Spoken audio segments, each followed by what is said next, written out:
जी हाँ दोस्तों, एक इम्पॉर्टेंट इन्फॉर्मेशन जिसका बहुत सारे लोगों के साथ वास्ता हो सकता है और एक दुख भरी बात भी है कि एयर इंडिया का एयरक्राफ्ट क्रैश हो चुका है। अहमदाबाद से टेक ऑफ कर रहा था और अगर मैं बात करूं तो फ्लाइट नंबर AI-171 जो बोइंग का ड्रीम लाइनर एयरक्राफ्ट था, सरदार वल्लभ भाई पटेल एयरपोर्ट से टेक ऑफ किया और अप्रॉक्सीमेटली 200 फीट तक ही गया और उसके बाद अचानक मेडिकल कॉलेज में क्रैश हो गया।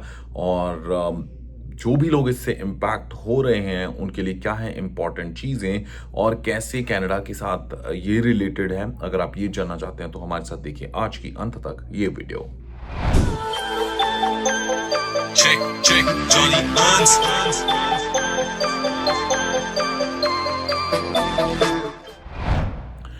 जी हाँ दोस्तों, इम्पॉर्टेंट चीज़ है और बहुत ही सैड बात ये है कि एयरक्राफ्ट एयर इंडिया की जो फ्लाइट है AI-171 उसका जो एयरक्राफ्ट है वो आज दोपहर को ही अगर बात की जाए तो दिन दिहाड़े क्रैश कर गया और इसमें अब तक 300 लोगों की मौत हो चुकी है। अप्रॉक्सीमेटली 250 के आसपास लोग थे जो पैसेंजर्स और एयरक्राफ्ट में जो एयर स्टाफ था वो सारे लोग इसमें थे शामिल।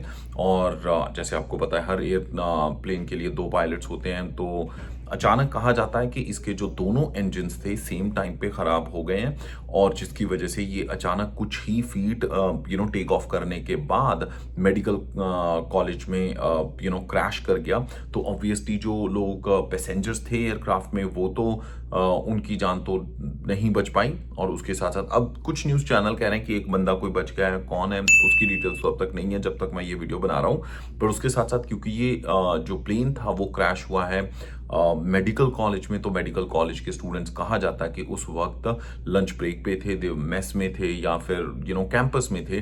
तो टोटल नंबर जिनकी लोगों की जाने गई हैं वो अभी तक क्लियर नहीं हो पाया। उसमें माना जाता है कि बहुत सारी ब्रिटिश नेशनल्स थे, जिन ब्रिटिशर्स थे, उसके साथ साथ इंडियंस थे बिकॉज ऑब्वियसली फ्लाइट इंडिया की ही थी और इंडिया से ही टेक ऑफ कर रही थी।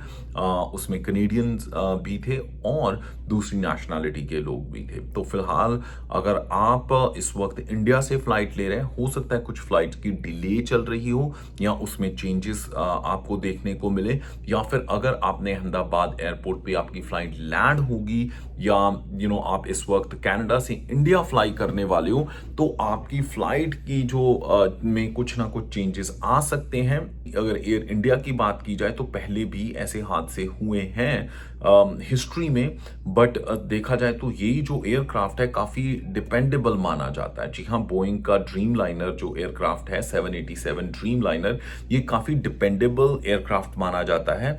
और इंडिया की हिस्ट्री, अगर एविएशन की हिस्ट्री बात की जाए तो माना जाता है कि ये सबसे बड़ा डिजास्टर है। बट इसको लेके अब आने वाले टाइम में जिन्होंने लोगों ने ट्रैवल करना है, चाहे वो इस एयरपोर्ट से टेक ऑफ करना है या फिर एयर इंडिया की फ्लाइट्स लेनी है, तो उनके दिल में इस चीज़ को लेके डर ज़रूर बैठ जाएगा। क्योंकि अगर ऐसी चीज़ किसी के साथ हादसा होता है तो उसका ऑब्वियसली जिन लोगों की जाने गई हैं उनके परिवारों को पता है कि क्या उनके साथ हुआ है। And I am really sad to know that, और हमारी पूरी टीम की तरफ से all our emotions are with them. माना जाता है कि ऑब्वियसली बीमा और मुआवजा दिया जाएगा लोगों को जिनकी जान गई है, उनकी फैमिलीज को। बट शायद जो उनकी फैमिली मेंबर्स की कमी है वो कोई भी मुआवजा कभी पूरा नहीं कर सकता। बट अगर देखा जाए, अगर ये कहें कि सिर्फ इंडियन एयरक्राफ्ट था या इंडियन कंपनी थी उनका ही एयर क्रैश हुआ है, तो ऐसी बात नहीं है। दुनिया में जगह जगह वेस्टर्न कंट्रीज में भी ऐसी दुर्घटनाएं हुई हैं।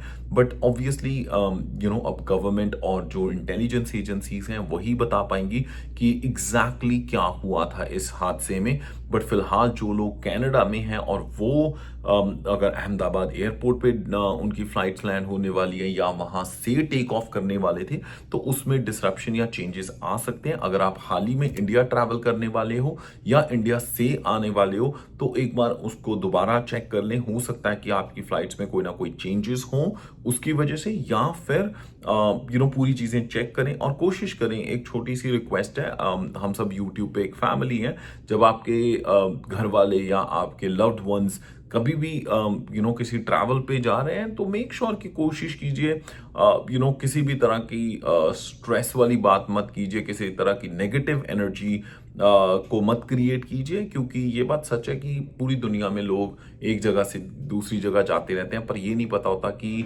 कब कौन सी चीज़ आपकी ज़िंदगी को इंटरप्ट कर दे। वंस अगेन तो थैंक यू सो मच। और इस चीज़ से रिलेटेड जो इंटरनेशनल ट्रैवलर्स हैं, चाहे स्टूडेंट्स हैं, चाहे वर्कर्स हैं या फैमिलीज़ हैं जो कंट्रीज़ के बीच, वेदर यूके से इंडिया या इंडिया से कनाडा आती जाती हैं, अगर कुछ भी चेंजेस, कुछ भी अपडेट्स हुए, हम जॉनी हंस कनाडा यूट्यूब चैनल पे आपके साथ शेयर ज़रूर कर देंगे।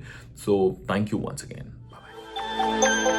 Check, check, Johnny Hans.